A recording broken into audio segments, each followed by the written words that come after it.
आज की क्लास में हम लोग 9th क्लास का 14.1 प्रश्नावली का तीसरा क्वेश्चन करेंगे। तीसरा क्वेश्चन ये है कि इसमें एक जो घोड़ा है वो बंधा हुआ है रस्सी से, 14 मीटर रस्सी से, जो एक घास के मैदान को चल रहा है। ठीक है, तो उसमें देखिए ये 14 मीटर तक ही जा सकता है, उससे बाहर नहीं जा सकता। तो ये 14 मीटर एक सर्कल में ही घूम पाएगा, मतलब इस 14 ये पूरे वृत्त को ही वो घास को खा पाएगा, इससे बाहर नहीं खा पाएगा। तो हमको सीधा सीधा हमको ये पूछ दिया है कि इस वृत्त का क्षेत्रफल निकालिए, यानी घास के मैदान का क्षेत्रफल निकालने के लिए पूछा गया है। तो चलिए हम इसको देखते हैं कैसे सॉल्व करना है। इधर देखिए, और इसका क्वेश्चन जो है वो ऊपर डिस्क्रिप्शन में लिखा रहेगा, उसको देख लीजिएगा।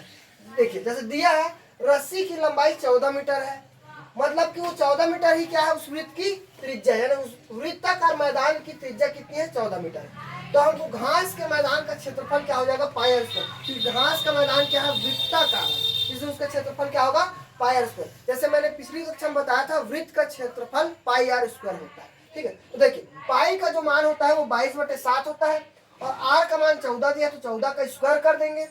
14 का स्क्वायर यानी 14 का कितने बार गुणा, 2 बार गुणा करेंगे। 7 1 कम 7, 7 दूनी 14, ये कट जाएगा। फिर देखिए 2 का गुणा 22 से करेंगे तो 22 दूनी 44 हो जाएगा। तो फिर 14 बच गया ये वाला, तो 14 चौक 56 की 6 हंसी लगे, 14 चौक 56, 56 और 5 61, तो 616 मीटर स्क्वायर इसका पढ़ेंगे।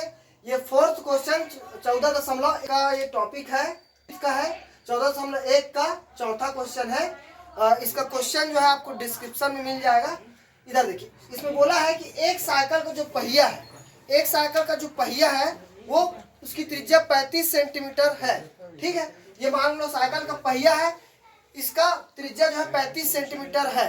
ठीक है, तो देखिए ये बोल रहा है कि एक चक्कर जो है 2 पाई आर है, एक चक्कर 2 पाई आर होता है। तो बोल रहा है कि 500 चक्कर काट रहा है, तो कितना दूर चलेगा वो, मतलब 500 जब ऐसे से घूमेगा उस साइकिल का पहिया, तो कितना दूरी तय करेगा। ठीक है, ये पहिया, ठीक है, कितना दूरी तय। तो भाई आप बताओ दूरी मतलब क्या, यहाँ से लेकर के पूरा एक राउंड घूमेंगे तो ये वृत्त का परिधि कहलाता है, और वृत्त का परिधि क्या होता है, 2 पाई आर होता है। ठीक है, वृत्त की परिधि क्या होता है, 2 पाई आर होता है। तो एक चक्कर घूमेंगे तो कितना घूमेंगे, 2 पाई आर घूमेंगे। 2 चक्कर घूमेंगे तो 2 गुणित 2 पाई आर, 3 चक्कर में 3 गुणा 2 पाई आर, 4 चक्कर में 4 गुणा पाई आर 2 पाई आर। तो ऐसी 500 चक्कर जब लगाएगा वो साइकिल जो है 500 बार ऐसे घूमेगा, तो 500 गुना 2 पाई आर हो जाएगा ना, जैसे कि ये हुआ।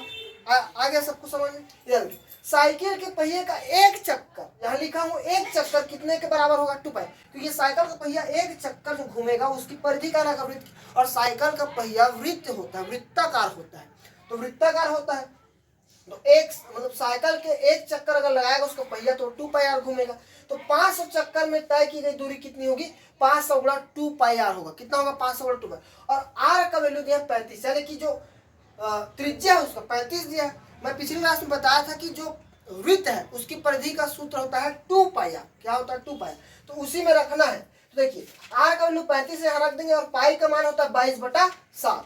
ठीक है, तो 7 1 कम 7, 7 5 35 से कट जाएगा 35। और इधर देखिए 500 गुणा 2 करेंगे तो 1000 आएगा, और 22 गुणा 5 करेंगे तो 110 आएगा, और दोनों का गुणा करेंगे तो ये हो जाएगा 1,10,000 हो जाएगा। लेकिन किसमें आया है, सेंटीमीटर में आया है। किसमें आया सेंटीमीटर, तो सेंटीमीटर को हमको मीटर में बदलना है, तो हमको 100 से डिवाइड करना पड़ेगा। क्यों, क्योंकि देखिए 1 मीटर बराबर होता है 100 सेंटीमीटर, 1 मीटर बराबर 100 सेंटीमीटर होता है, और 1 सेंटीमीटर बराबर होता है 1/100 मीटर होता है। तो 100 से जब भी सेंटीमीटर को मीटर में बदलते हैं तो 100 से भाग देना है, इस चीज का ध्यान रखिएगा।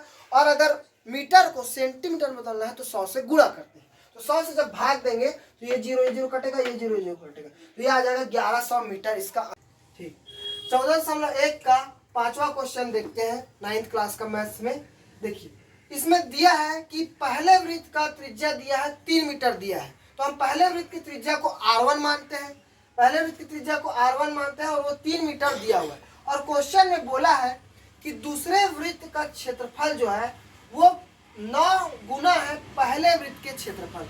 जो दूसरे वृत्त का क्षेत्रफल है वो 9 गुना है पहले वृत्त के क्षेत्रफल। तो 9 का गुणा करेंगे इसमें पहले वृत्त के क्षेत्रफल, और हमको निकालना क्या है, दूसरे वृत्त का त्रिज्या निकालना है। क्वेश्चन में ये बोला है कि दूसरे वृत्त का त्रिज्या निकालिए। तो देखिए पहले वृत्त का क्षेत्रफल, वृत्त का क्षेत्रफल होता है पाई आर स्क्वायर, तो पहले वृत्त का क्षेत्रफल होगा पाई r1 का स्क्वायर हो जाएगा और दूसरे वृत्त का क्षेत्रफल होगा पाई r2 का स्क्वायर। मान के चलते हैं कि दूसरे वृत्त का त्रिज्या जो है वो r2 है, तो देखिए ये पाई r2 का स्क्वायर, ये दूसरे वृत्त का क्षेत्रफल हो जाएगा बराबर 9 गुणा पाई r square pi r1 square हो गया। तो r1 का वैल्यू 3 मीटर है, तो यहाँ 3 रख देंगे और पाई का वैल्यू नहीं रखना है यहाँ पर, क्योंकि पाई पाई कट जाएगा। ठीक है, तो 3 का स्क्वायर करेंगे तो 3 तिया 9 हो जाएगा, तो 9 निया 81 हो गया। और यहाँ से देखिए ये पाई और ये पाई कट जाएगा, दोनों तरफ पाई और पाई कट जाएगा, तो ये r1 का स्क्वायर इज इक्वल टू 81 बच गया। अब देखिए r2 का वैल्यू अगर निकालना है तो r का स्क्वायर उधर लेके चले जाएंगे, तो वो √81 हो जाएगा, यानी वर्गमूल 81 हो जाएगा और 81 का वर्गमूल 9 होता है। तो इस तरह से r2 का वैल्यू 9 मीटर आ जाएगा, जो कि दूसरे वृत्त की त्रिज्या है। Thank you.